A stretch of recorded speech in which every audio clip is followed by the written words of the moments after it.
Mahasena రాజేష్కు depression పెరిగిపోయిందేమో. ఎందుకంటే ఆయన పెట్టే థంబ్నైల్స్ ఒకటి, వీడియోలో కంటెంట్ మరొకటి ఉంటున్నాయి. ఆయన తాజా వీడియోనే ఇందుకు ఉదాహరణ.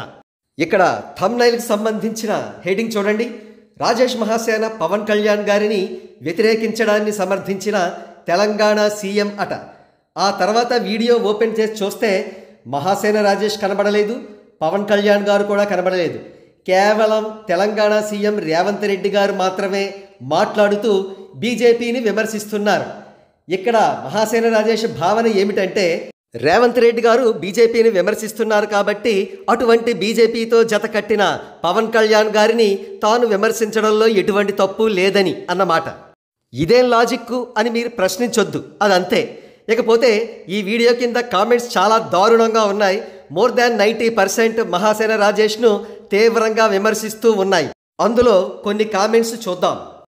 మీరు ఇలానే ఫ్రాడ్ వీడియోస్ పెడితే పోను పోను మీ ఛానల్లో వచ్చే వీడియోస్ ఎవరూ చూడరు. ఆయన మీకు ఎక్కడ సమర్థించారని ఇలా క్యాప్షన్ పెట్టారు. ఆ వీడియోలో పీకే పేరు కానీ మహాసేన పేరు కానీ లేదు. మీరు కూడా ఇలాంటి ఫేక్ థంబ్నైల్స్ పెడతారని అనుకోలేదు.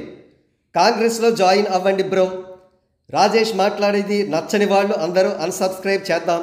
ఇప్పుడు 717K ఫాలోవర్స్ ఉన్నారు. ఎంతమందికి నచ్చదో చూద్దాం. నువ్వు పెట్టిన థంబ్నైల్కి న్యూస్కి ఏమన్నా సంబంధం ఉందా? Super expression CM Revanth Reddy. ఇది పాజిటివ్ కామెంట్. ఎర్ర పువ్వులా ఉన్నారు సార్ మీరు. అయ్యో రాజేష్ గారు, ఏంటి మీరు ఇలా ఆలోచిస్తున్నారు? రేవంత్ రెడ్డి గారు అంటున్నది బీజేపీ గురించి, అంతేకాని పవన్ కళ్యాణ్ గురించి కాదు. కాస్త మనసు పెట్టి ఆలోచించండి. రాజేష్ బ్రో, ఇప్పటికే ఎదవ్వి అయ్యావు, ఇంతటితో ఆపే. ఎదవన్నర ఎదవ్వి కావద్దు బ్రో. అది నీకు నీ ఫ్యూచర్కి కూడా మంచిది కాదు. నీ నోటి దూల వల్లే మంచి అవకాశాన్ని కోల్పోయావు. కొన్ని రోజులు మౌనంగా ఉండడం మంచిది. నీలాంటి అల్పబుద్ధి కలవాడు పేరు ఆయన నోటి నుంచి వస్తే ఆయనకు ఉన్న విలువ పోయినట్లే. మిత్రులారా, మీకు అర్థం అయిందా? ఈ రాజేష్ మహాసేన అనేవాడు హిందూ వ్యతిరేకి. ఇతడు నాయకుడిగా ఏ పార్టీకి పనికిరాడు. ముఖ్యంగా హిందువులందరూ ఈ ఛానల్ అన్సబ్స్క్రైబ్ చేయండి. ఇంత సిగ్గు లేకుండా ఉన్నావు ఏంట్రా నువ్వు? ఒకప్పుడు పవన్ కళ్యాణ్ ఫ్యాన్స్ వల్ల సర్వైవ్ అయ్యావు, తర్వాత టీడీపీ అన్నావు. ఇప్పుడు ఇలా ఫేక్ టైటిల్స్ పెట్టి ఏం అవ్వాలనుకుంటున్నావు? నెక్స్ట్ థంబ్నైల్, ప్రపంచ దేశాల అధ్యక్షులందరి చేత సన్మానించుకున్న రాజేష్ మహాసేన.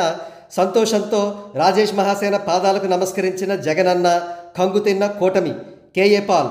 నేనే ఎర్రి పుష్పాన్ని అనుకుని 175కి 175 అని తిరుగుతుంటే నన్ను మించిన ఎర్రి పుష్పం జలగ్గాడు తయారయ్యాడు.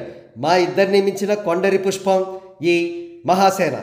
ఈ లెంగ్దీ కామెంట్ ప్రధాని మోడీ గారు దళితులకి ఇంప్లిమెంట్ చేస్తున్న వెల్ఫేర్ స్కీమ్స్కి సంబంధించినది. మహాసేన రాజేష్ అనవసరంగా మోడీ గారికి పడి విమర్శించొద్దని ఉద్దేశించిన కామెంట్ ఇది.